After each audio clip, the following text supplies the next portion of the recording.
You know what your problem is, Charlotte?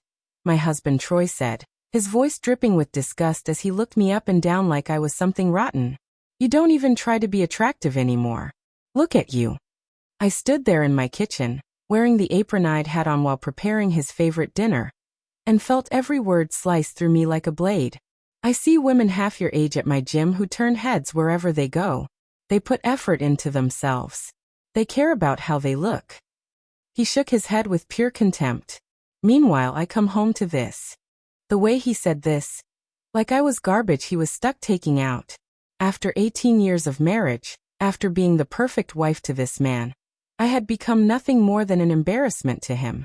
But what Troy didn't know was that his unattractive wife was about to become the most desired woman in the city, and he was going to watch it all happen. You won't believe how this devastating betrayal turned into the most satisfying revenge I've ever served. But before I tell you how I completely destroyed my cruel husband's entire world, smash that subscribe button, because justice stories like this don't come around often.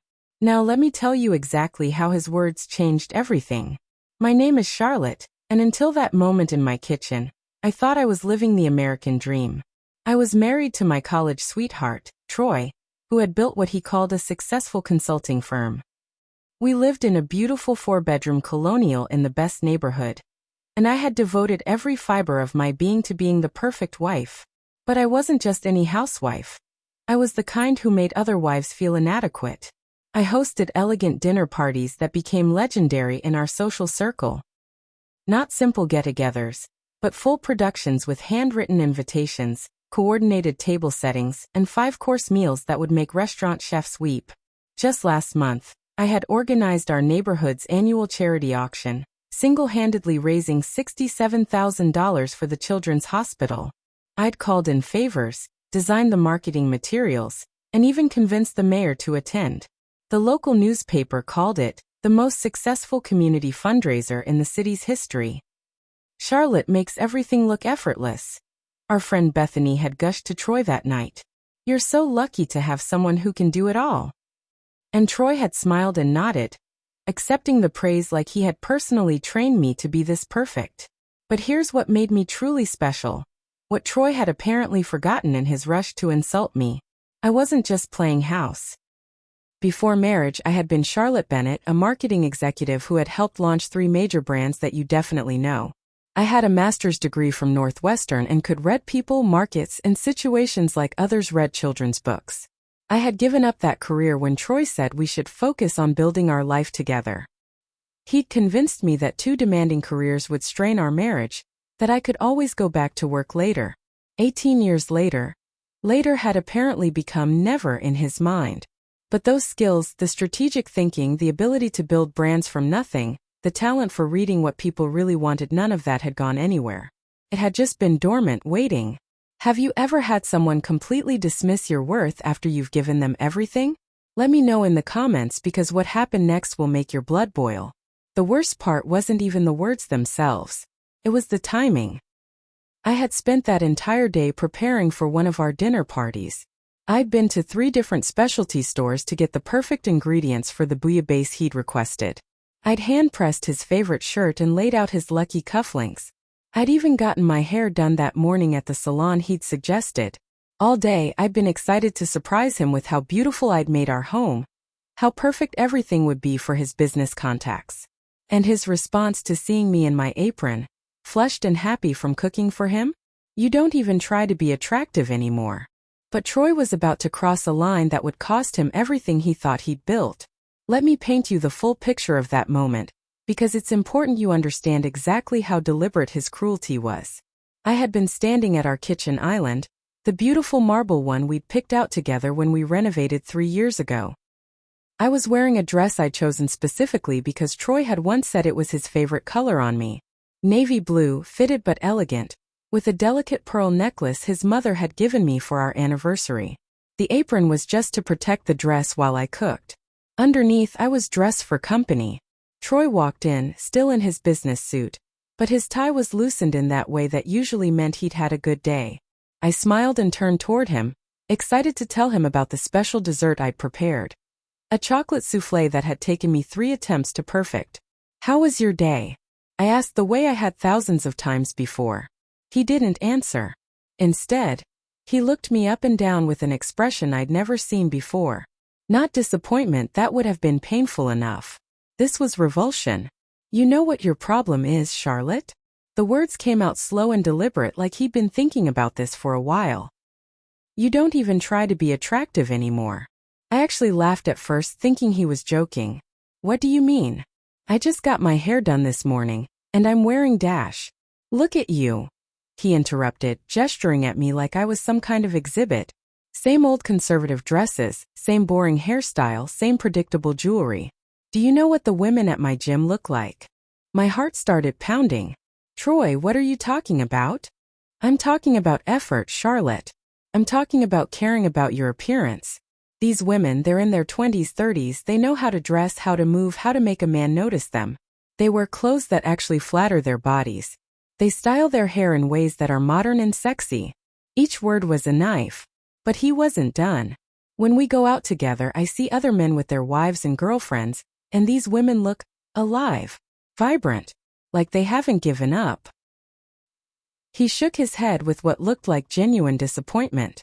Then I look at you and all I see is comfortable, safe, boring. I stood there, wooden spoon still in my hand, and felt something breaking inside my chest. I spend all day working to provide this lifestyle for us, he continued. And I come home hoping to feel, I don't know, excited to see my wife. Instead, I come home to someone who's essentially given up on herself. Troy, I cook for you every night. I maintain this house. I support your career dash. That's not what I'm talking about. His voice rose for the first time. Any housekeeper could do those things. I'm talking about being a woman. About being someone a man wants to come home to. Not just someone who happens to live in his house. The silence that followed was deafening. I could hear the clock ticking on the wall, the sound of the soufflé rising in the oven, my own heartbeat in my ears. Our guests will be here in 2 hours, he said finally, his voice returning to that cold, controlled tone. Try to, I don't know, do something with yourself. I don't want to be embarrassed tonight. Then he walked upstairs, leaving me standing in the kitchen with tears streaming down my face and the sudden, horrible realization that the man I'd loved for 18 years saw me as nothing more than an embarrassment. But here's what Troy didn't know about his boring wife. As I stood there gripping that marble countertop, I wasn't just heartbroken. I was remembering things. I was remembering the Charlotte who used to walk into boardrooms and command attention. The Charlotte who could read people's motivations and weaknesses within minutes. The Charlotte who had built marketing campaigns that destroyed competitors and elevated nobodies into household names. That Charlotte had been asleep for 18 years. But she was waking up. What Troy didn't know was that I had been noticing things about his behavior for months. And tonight was about to confirm my worst suspicions. That dinner party was torture, but it was also educational. I watched Troy with new eyes, and suddenly patterns I'd been unconsciously ignoring became crystal clear. The way he positioned himself across the room from me all evening. The way he jumped to refill drinks for our female guests, but barely acknowledged when my wine glass was empty. The way he told stories about his work that somehow never included any mention of me.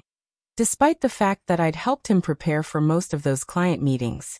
But most telling was how he kept checking his phone. Not just glancing, actually picking it up, reading messages, and typing responses while we had guests in our home. Sorry, he'd say with a charming smile. Client emergency.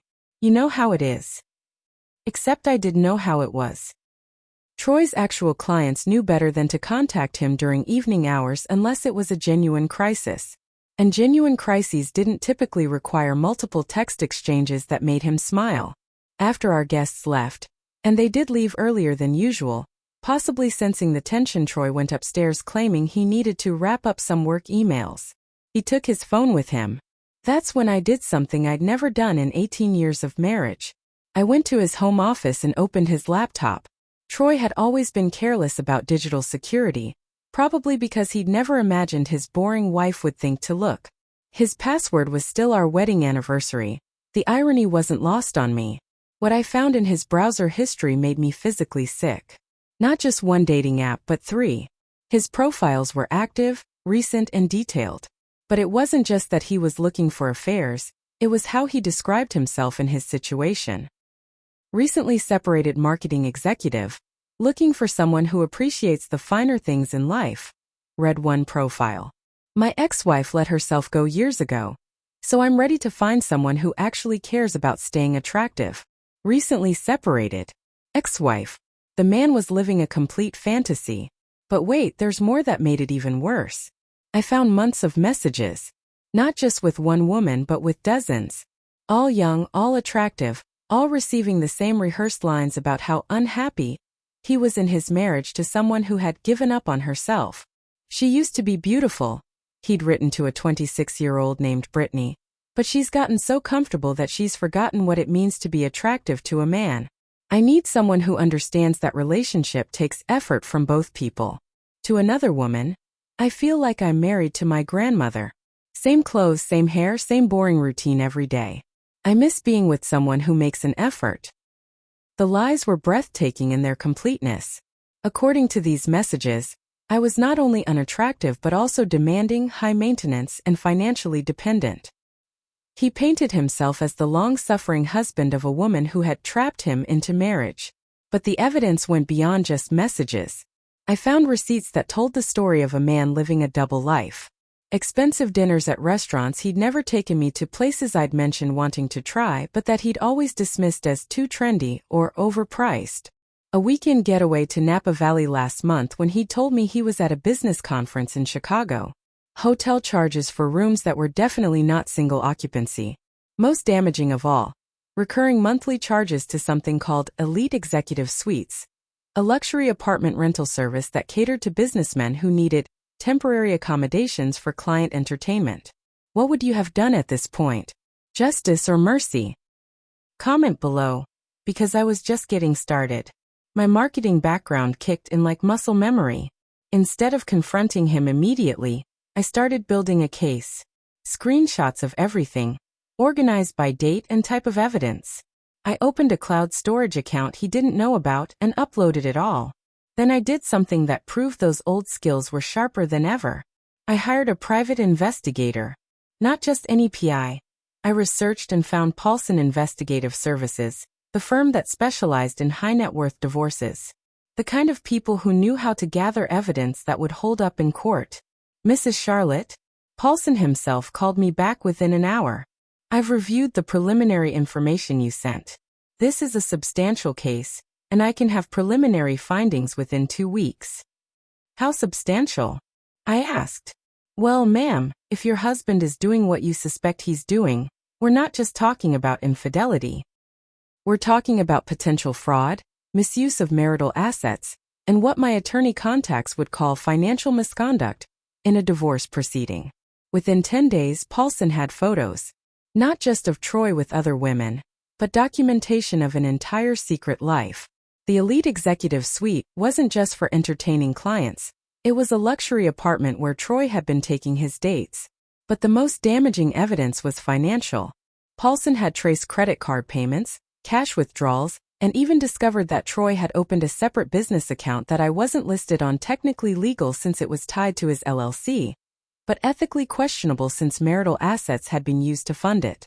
Your husband has spent approximately $47,000 of marital funds on extramarital activities in the past 8 months, Paulson reported during our meeting. That's grounds for asset recovery in divorce proceedings, plus potential criminal charges if the DA decides the business account constitutes fraud. But here's what made me smile for the first time in weeks. Ma'am, I have to say, the evidence you gathered before hiring me was better than what most of my clients collect after months of investigation. You missed your calling as a detective. I hadn't missed my calling. I'd just forgotten that Charlotte Bennett had been brilliant at reading people and situations. The only person who'd made me forget that was Troy. By the time I was done gathering evidence, I had enough to destroy his reputation, his business relationships, and his financial future. But that wasn't enough. I wanted him to feel exactly as worthless as he'd made me feel. Here's what Troy had forgotten about his unattractive wife. I hadn't just given up a successful marketing career. I had been extraordinary at it. My specialty had been brand transformation. taking products or companies that the market had written off and making them irresistible. I'd taken a failing restaurant chain and turned it into a regional sensation. I'd made a boring insurance company into the cool choice for young professionals. I'd built campaigns that didn't just change market perception, they changed reality. And I was about to execute the most important rebrand of my career myself. But this wouldn't be just a makeover. This would be a complete market repositioning, and Troy was about to become my unwitting case study. First stop, my old college roommate Madison, who now owned the most exclusive salon and spa in the city. Not just any salon, the place where news anchors, judges' wives, and the mayor's daughter went when they needed to look absolutely stunning. When I called Madison and told her everything, and I mean everything, her response was immediate. Girl, cancel your afternoon. We're not just giving you a makeover. We're giving you a complete rebrand. For hours later, I walked out looking like I'd stepped off the cover of a luxury lifestyle magazine. The transformation was stunning, but more importantly, it was strategic. Madison's team hadn't just changed my appearance. They'd analyzed my bone structure, my coloring, my body type, and created a look that maximized every natural advantage I had. Professional highlighting that brought out gold tones in my hair I'd forgotten existed. A cut that was sophisticated but modern, classic but with an edge that whispered confidence. The makeup consultation was like getting a masterclass in visual psychology. Your husband told you that you looked boring, the makeup artist said, studying my face like a sculptor studies marble. But boring is just another word for playing it safe. We're going to teach you how to be dangerous. But that was just phase 1. Phase 2 required a call to my old boss, Victoria, who now ran the most successful PR firm in the state. When I explained what I was planning, her response surprised me. Charlotte, I've been hoping you'd call for years. I have a client who desperately needs someone with your exact skill set. And honestly, I never found anyone who could replace what you brought to campaigns. The client was Prestige Properties, a luxury real estate company that specialized in 8-figure homes for celebrities, tech executives, and old money families. They needed someone to completely rebrand their image and expand their client base among new money professionals. The salary would start at $120 plus commission, Victoria explained. But more importantly, you'd be working with some of the most influential people in the tri-state area. Business leaders, entertainment industry people, tech entrepreneurs. The kind of networking opportunities that could change your entire life. $120,000. More than Troy made in his best year. But the real genius of this opportunity was strategic. If Troy thought I was unattractive to successful men, I was about to be working exclusively with successful men who were actively looking for luxury services. Within a week, I had not just a job, but a career that was about to put me in direct contact with exactly the kind of people Troy apparently thought were out of my league. They thought they were dealing with a desperate housewife. They were about to learn they had messed with a marketing genius who knew exactly how to make things go viral. My first week at Prestige Properties was like coming back to life. I'd forgotten what it felt like to have my ideas valued, my opinions sought, my expertise respected. More than that, I'd forgotten what it felt like to be genuinely good at something that mattered. My first client was a tech executive named Harrison who was looking for a statement property after his company went public. Within an hour of our initial consultation, he was asking for my card and requesting that I personally handle his entire property search. You understand exactly what I'm looking for, he said, and his tone held the kind of respect I hadn't heard in years. Most agents just show me expensive houses. You're showing me houses that match my actual lifestyle and goals. But the real breakthrough came during a networking event for luxury service providers. I was representing Prestige Properties at a mixer for high net worth individuals, and something incredible happened. I was networking, really networking, using skills I'd forgotten I had, making connections that mattered, getting business cards from people who genuinely wanted to work with me. And then I met Garrett Williams. Garrett was 28, had built a tech company that went public last year, and was now worth somewhere north of $40 million. He was also incredibly handsome, charming, and when I handed him my business card, he looked at it and then at me with genuine interest. Marketing and real estate, he said, studying my background. That's a powerful combination. Most real estate agents don't understand brand positioning at all. We spent 20 minutes talking about market psychology and brand strategy before he mentioned that he was looking for a property. But more than that, he said, I'm looking for someone who understands how successful people think. Would you be interested in consulting on some marketing projects as well? When was the last time Troy had been interested in my professional opinions? But here's where my plan gets absolutely delicious. Now here's where it gets really good. The annual Blackstone Charity Gala was coming up. The biggest social event of the year. Every influential person in the city would be there. The mayor, business leaders, entertainment industry people, old money families, new tech millionaires. It was the kind of event where reputations were made and deals were struck. Troy had bought tickets months ago because he thought it would be good for his consulting business. He'd been talking about it for weeks, planning his networking strategy, even buying a new tuxedo.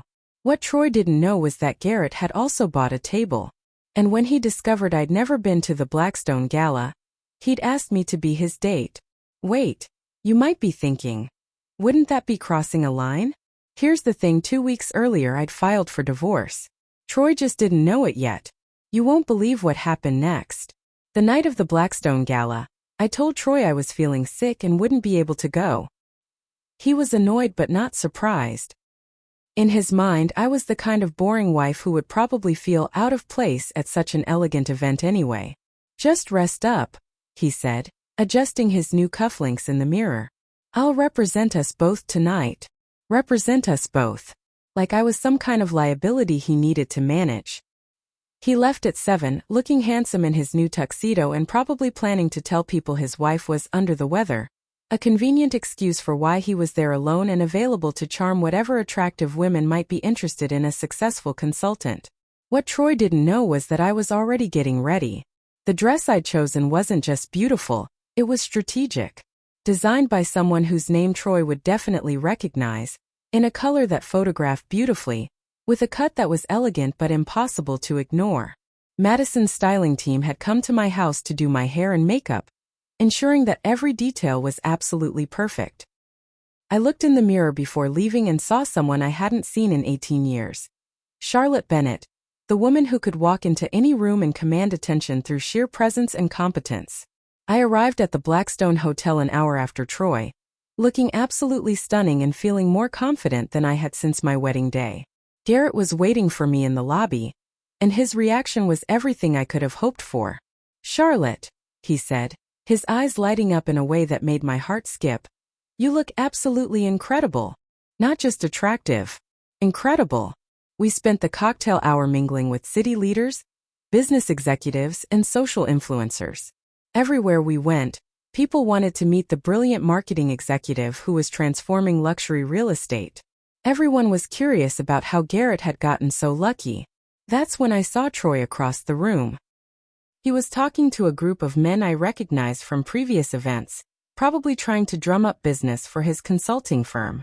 He looked confident, successful, completely unaware that his sick wife was 30 feet away looking like she'd stepped off a red carpet. But that's not even the best part. I watched him for several minutes, noting how he kept scanning the room, probably looking for networking opportunities. Then his eyes landed on me. For a moment he didn't recognize me. I could see him looking at this stunning woman in the elegant dress, clearly trying to place where he'd seen her before. Then recognition hit, and his face went completely white. He started walking toward us, weaving through the crowd with an expression I'd never seen before. Panic mixed with confusion, and something that might have been fear. Charlotte. His voice was shaking when he finally reached us. What are you doing here? Garrett turned to him with a polite but cold smile. You must be the husband Charlotte's told me about. Husband. Not ex-husband. Not yet. But the way Garrett said it made it clear that he knew exactly what kind of husband Troy had been. I'm sorry, Troy said, clearly struggling to process what he was seeing. But who are you? Garrett Williams, he said, extending his hand with the kind of confidence that comes from knowing you're worth $40 million. I'm Charlotte's date tonight. Date. The word hit Troy like a physical blow. Date. Troy's voice cracked slightly. Charlotte, what is this? What's going on? I smiled.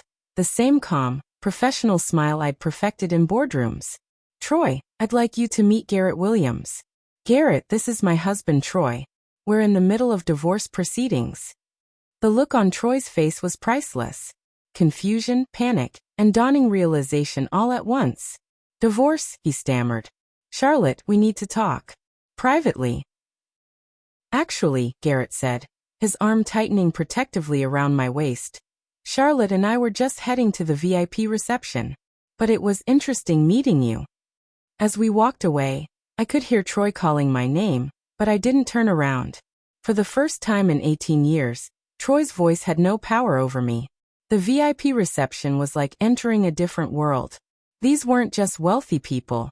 These were people who shaped the city's future. And somehow, I belonged here. A photographer from the Society magazine asked to take our picture. Garrett and I, smiling and radiant, with me looking like the successful, confident woman I'd forgotten I could be. This will be in print and online by morning, the photographer mentioned casually. Perfect. But the real satisfaction came when I saw Troy again later in the evening. He was standing by the bar, no longer networking, no longer confident. He was staring at me across the room with an expression of complete bewilderment. The man who had called me unattractive and boring was watching his wife command attention from some of the most successful people in the city. You won't believe what happened next. But wait, there's more that made it even sweeter. During the charity auction portion of the evening, something happened that I couldn't have planned if I'd tried. One of the auction items was a luxury vacation package to Italy, the kind of trip Troy had always said we couldn't afford, despite his successful business. Garrett bid on it. Not just bid, he won it, paying $25,000 for a trip he then publicly dedicated to the most remarkable woman I've ever met. The entire ballroom was watching as he presented me with the auction prize, and the applause was thunderous. Meanwhile, Troy was standing in the back of the room, realizing that his financially dependent wife was now dating someone who could casually spend more on a vacation than Troy made in 6 months. The next morning, my phone started ringing at 6 a.m. Troy. Over and over again. I let it ring. I was having coffee in my kitchen, the same kitchen where he'd told me I was unattractive, but everything was different now. I was different. The Society page had already posted photos from the gala online. There I was, looking absolutely radiant next to Garrett, with a caption that read Tech Entrepreneur Garrett Williams and Marketing Executive Charlotte Bennett at the Blackstone Charity Gala. Marketing Executive Charlotte Bennett. Not Troy's wife. Not Mrs. Walters. My own identity, my own professional recognition. Troy called 17 times before I finally answered. Charlotte. His voice was desperate, panicked. What the hell is going on? Who was that guy? What's this about divorce? His name is Garrett Williams, I said calmly, sipping my coffee. He's worth about $40 million, and he thinks I'm brilliant. This is insane. We can work this out. I never meant what I said about your appearance. I was just stressed, having a bad day. Troy, I interrupted. You told me I don't try to be attractive anymore. You were right. I stopped trying to be attractive to you. Silence. But it turns out, I continued, I'm incredibly attractive to men who actually have something to offer. Men who value intelligence, accomplishment, and partnership. Charlotte, please. Don't do this. That guy is just using you. He doesn't really care about you. I actually laughed. Troy, he spent $25,000 on a vacation for me last night. When was the last time you spent $25 on something, just because you thought it would make me happy? More silence. The divorce papers are on your desk at home, I said. You should read them carefully. Especially the parts about asset division and the evidence we have regarding your extramarital activities. Evidence? What evidence? Paulson Investigative Services has been documenting your activities for the past month. The apartment you've been renting. The women you've been dating. The marital assets you've been spending on your secret life. I could hear his breathing change, becoming rapid and shallow. Troy, did you really think I was too stupid to figure it out? I built million-dollar marketing campaigns. I can certainly track down where our money has been going. How did you afford a private investigator? His voice was getting smaller. I have a job now. A very good job. At Prestige Properties. I'm making more money than you've made in your best year. The silence stretched so long I thought he might have hung up. Charlotte, he said finally, and for the first time in our conversation he sounded broken. I messed up. I know I messed up. But we can fix this. We've been together for 18 years. Troy, you didn't just mess up. You systematically destroyed my self-esteem while living a double life funded by our joint assets. You made me believe I was worthless while you were out there pretending to be single. I paused, letting that sink in. But here's the ironic part. By telling me I wasn't attractive enough for you, you motivated me to remember that I'm attractive enough for everyone else. Justice was served, and karma had the final word. But that wasn't the end of the story. Within a week, word had spread through our social circle about Troy's activities. The private investigator's evidence had become public during the divorce filing, and people were talking. Troy's consulting business started losing clients, not just because of the scandal, but because people realized that a man who couldn't manage his own personal life probably wasn't the best choice for managing their business strategies. Our friend Bethany called me to apologize. Charlotte, I had no idea what you were going through. Troy always presented himself as this devoted husband. Most cheaters do, I replied. Is it true that you're dating Garrett Williams? The tech guy. We've been seeing each other, yes. Good for you, she said, and I could hear the genuine admiration in her voice. You deserve someone who appreciates what an amazing woman you are. Meanwhile, my career was taking off like a rocket. Word about my transformation had spread through the luxury real estate market, and suddenly everyone wanted to work with the marketing genius who had reinvented herself. I closed 3 major deals in my first month, earning more in commission than Troy typically made in a quarter. But the most satisfying moment came 6 weeks later, at another charity event. Troy was there, probably still trying to rebuild his reputation, and I arrived with Garrett. This time, Troy didn't approach us. He stayed on the other side of the room, occasionally glancing our way with the expression of a man who was finally beginning to understand what he'd lost. During the cocktail hour, a mutual acquaintance mentioned to me that Troy had been telling people I'd had some kind of midlife crisis, and left him for a younger man. Younger man? I laughed. Garrett is 28.